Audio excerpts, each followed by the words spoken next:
Selamat datang di mata kuliah Sosiologi Pedesaan bersama saya Dr. Siti Nurbaida. Assalamualaikum warahmatullahi wabarakatuh. Pada siang hari ini, pada kesempatan ini, kita akan membahas tentang kelompok sosial dan kehidupan sosial dalam masyarakat. Ya, apa yang disebut dengan kelompok sosial?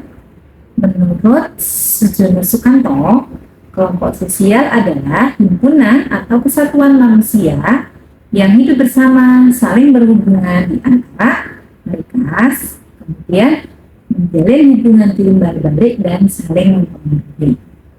Nah, sementara menurut beberapa ahli yang lain, maka kelompok sosial itu terdiri dari, misalnya menurut Joyce Hormans, kelompok sosial adalah kelompok individu yang melakukan kegiatan interaksi dan memiliki perasaan untuk membentuk suatu keseluruhan yang terorganisir dan berhubungan saling timbal-balik.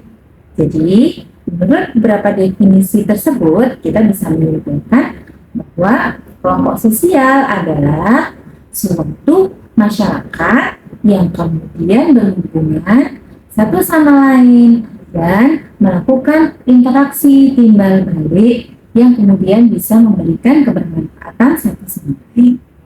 Ya, kemudian kita masuk pada ciri-ciri kelompok sosial. Yang pertama, adanya kesadaran bersama.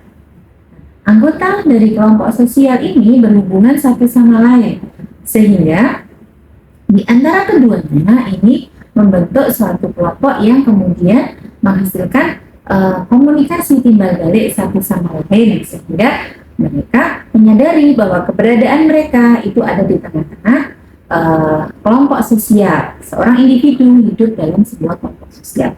Kemudian yang kedua, adanya kepentingan bersama.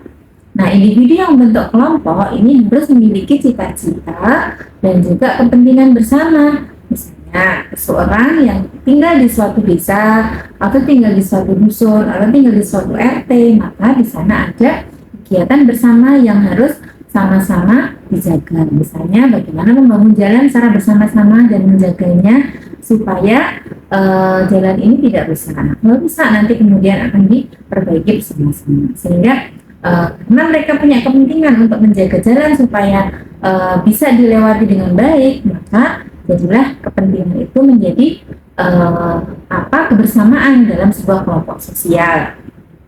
Kemudian yang ketiga, adanya rasa kesatuan. Setiap kelompok membutuhkan rasa persatuan dan simpati untuk berkembang, sehingga satu sama lain bisa memiliki kebersamaan dan rasa satu dalam satu organisasi atau kelompok tersebut. Kemudian yang selanjutnya adalah adanya perasaan bersama. Perasaan bersama, we feeling. Jadi perasaannya adalah we atau ours atau kami atau kita, gitu ya, sehingga dia bisa teridentifikasi sebagai seseorang yang ada di dalam kelompok sosial tertentu yang itu tidak ada di kelompok sosial yang lainnya. Kemudian adanya kesamaan perilaku. Suatu kelompok ini bisa memiliki kepentingan bersama, kemudian dia memiliki perilaku kolektif, kemudian satu sama lain kurang lebih memiliki hal-hal atau karakteristik atau mungkin norma dan juga kesepakatan yang sama. Kemudian selanjutnya adalah norma kelompok yang harus dipatuhi. Seperti yang saya sampaikan tadi, maka kelompok sosial ini memiliki norma yang harus dipatuhi dan ini mengikat bersama bahkan secara tidak tertulis. Nah, apa kemudian yang menjadi syarat terbentuknya kelompok sosial? Yang pertama, setiap anggota harus memiliki kesadaran bahwa mereka tergabung dalam suatu kelompok sosial. Selanjutnya adanya hubungan timbal balik antara anggota kelompok tersebut. Kemudian selanjutnya adanya faktor pengikat antar anggota. Kemudian antar anggota memiliki struktur dan pola perilaku yang sama, serta di antara mereka memiliki sistem dan berproses. Kemudian kita melihat ada tipe-tipe atau jenis-jenis kelompok sosial. Nah, Emil Durkheim mengatakan bahwa kelompok sosial ini dibagi menjadi dua. Yang pertama adalah solidaritas mekanik dan yang kedua adalah solidaritas organik. Nah, apa itu solidaritas mekanik? Solidaritas mekanik adalah tidak adanya pembagian kerja dalam suatu kelompok itu. Semua orang memiliki rasa atau sama-sama bekerja dalam sebuah kelompok. Nah, contoh kelompok solidaritas seperti ini misalnya anggota perkumpulan kerja bakti, kemudian anggota jamaah haji, atau kemudian kegiatan-kegiatan doa bersama misalnya. Nah, ini adalah kelompok sosial yang sifatnya kolektif atau solidaritas mekanik. Nah, yang kedua ini sebaliknya, solidaritas organik.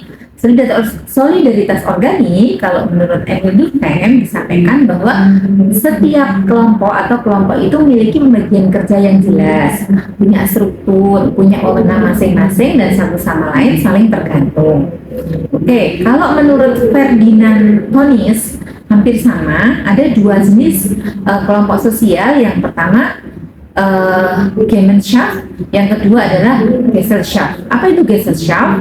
Gesellschaft itu adalah patembayan atau kelompok sosial yang sifatnya resmi, seperti misalnya ada organisasi kelompok.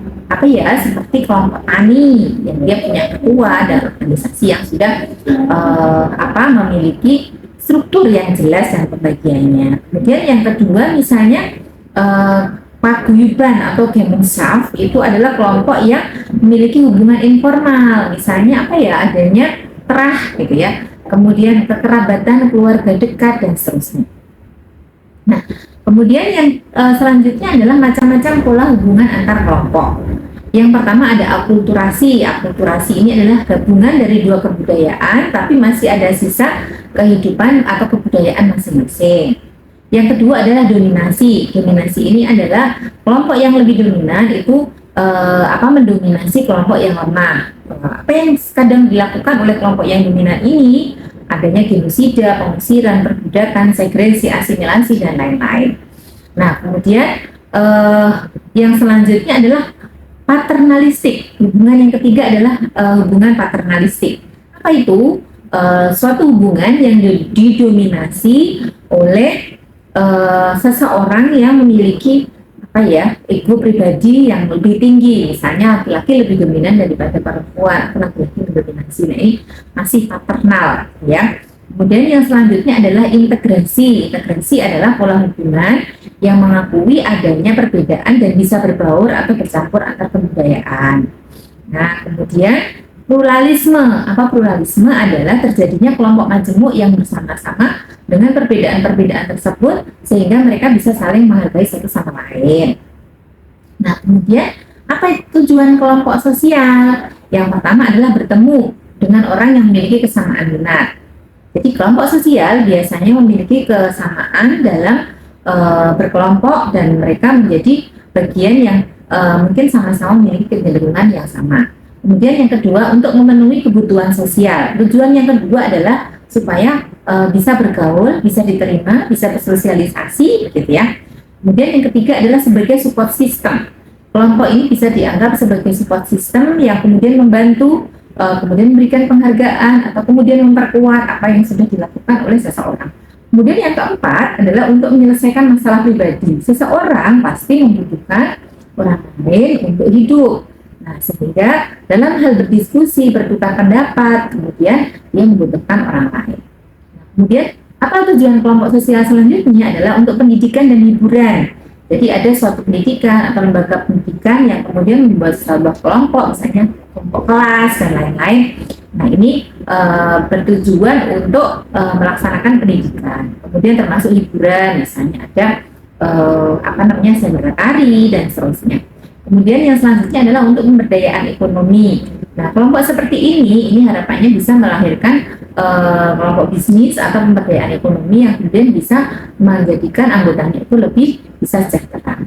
Demikian yang bisa saya sampaikan. Terima kasih. Assalamualaikum warahmatullahi wabarakatuh.